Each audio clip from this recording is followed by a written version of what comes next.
In what was once known as the Dutch East Indies, a tropical paradise, lush, beautiful, a young girl, Thelma Virginia Stufkens, known as Tamara, was born to parents of both Dutch and Indonesian descent. Her father, Jan Stufkens, was a soldier in the Dutch military intelligence. Her mother, Anna Lemers, was of both Indonesian and Dutch descent. Growing up on a plantation known as Bangsa Singa in the town of Garut on the island of West Java, Tamara's upbringing was one of great wealth and great privilege.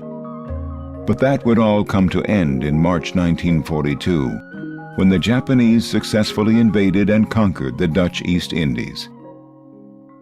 Here is her story of surviving war.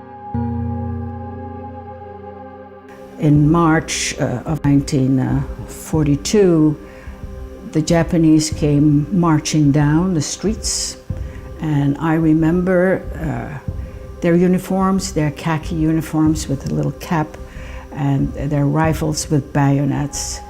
And it seemed that that was the absolute end of that lifestyle period. We had a very affluent life where we lived with 4 generations in the house. My great-grandmother, my grandmother, my mother. Very soon after that, all Europeans were asked to register. We were given names that were special for the Japanese. We were given numbers. We didn't know why, but soon thereafter, we were all taken off on trucks, and we had to leave everything we owned. We were just simply taken, and we were taken to one of the many concentration camps that the Japanese had made. And my mother, my sister, and myself wound up in one concentration camp for women and children. And my father and my brother separately were taken to other camps. The worst thing that happened to me was when I was separated from my grandmother, because she had been everything to me in my life, and I was only 8 years old. The hunger was awful. I was forever hungry. I was a very angry child. And it was just a terrible experience. The Japanese were much more cruel towards women than they were towards men. And I remember that we had to bow very deeply when a Japanese soldier was anywhere in the area. And at one time, my mother didn't bow enough, and she was severely beaten in front of me. We had many such examples, which were very hard for a child to take. People were dying. Every day people were dying, children and women. And the trucks that would bring our food in the morning, they would load the dead bodies onto, and vice versa. So illnesses were rampant, but the Japanese, it was their aim to either starve you to death or have you die a little sooner. We had many such examples, which were very hard for a child to take. But again, I said I was a tough kid. And yes, I have always been an observer, because art has been an important issue, an important drive in my life. I drew all these pictures, and then one day I had no more paper, so I found a magnifying glass, and I discovered that if you hold the magnifying glass in a certain direction, the sun rays would go through and it would burn something. So I realized that if I had a piece of wood or a piece of bamboo, I could draw. And so I began to draw flowers and things, because bamboo is not very wide. And then one day I saw the boots of a Japanese soldier behind me, and he pushed me down, and he screamed that I was sending out messages to the world, Morse messages with the light. And I was taken to the commandant, and the commandant agreed that I had to be punished for that. And so I was dragged to the square where everything would take place, where people got punished and tortured. And I was bound up to a pole, and I stood there from morning till night. I was broken in body and soul. I just didn't know what was happening to the world. I didn't know what was happening to my life. And there was this whole thing that was wrong.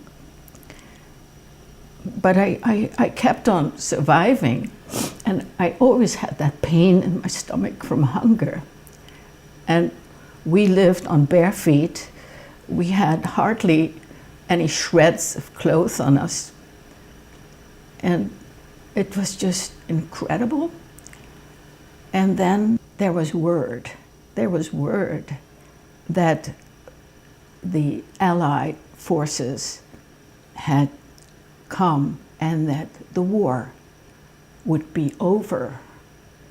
And we didn't believe it. We thought that that was impossible, because at one point you just didn't believe anymore in freedom.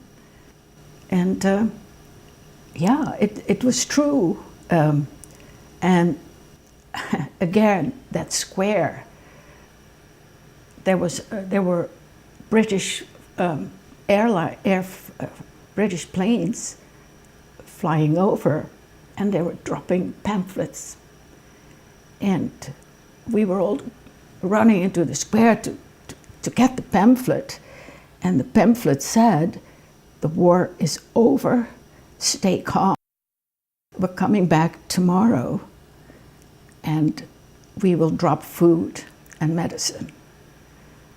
And the Japanese, who were all standing around the territory, held with their bayonets, they allowed us to go onto the square and pick up the leaflets. And it was at that time when my mother called my sister and myself, and she said, "We are escaping tomorrow, and don't tell it to anybody." And the next day, when the planes were supposed to come, and they did with the pamphlets, and they dropped all the food and the medicine, everybody was on the square, and the Japanese were watching what was going on. And my mother led us to a vegetable patch where my sister used to work in, and it was open. See, I had no idea what was going on. I just followed my mother. It was open, and we scooted through the vegetable patch. And then there was a hole under the gate, and we crawled underneath it. And then my mother said, run for your life." And my mother and sister ran, but I wasn't quite as fast because I was small, my legs were shorter, and I ran as hard as I could, but I couldn't keep up with them. And it was sort of like in the evening, and I fell. And then the Japanese must have seen us, and they started shooting. Excuse me. They started shooting, and I remember all the bullets going around me, and I dug myself into the earth, and I just sat. And then, when the night had fallen, I dared crawl out, but I didn't know where to go. I was all by myself. I had no idea. So I just walked the street, and I went I saw a house that had a light, and I came in, I was completely covered with earth, and I walked in, and it was a miracle, because there was a woman. She said, come on in, shh, come on in. And when I walked in, she took me to a room that was further out, and it was lit, and there was my mother, and my sister, and my stepfather, and my brother. They had met them. My mother must have known, but she didn't share it. And there they were. And that was our escape.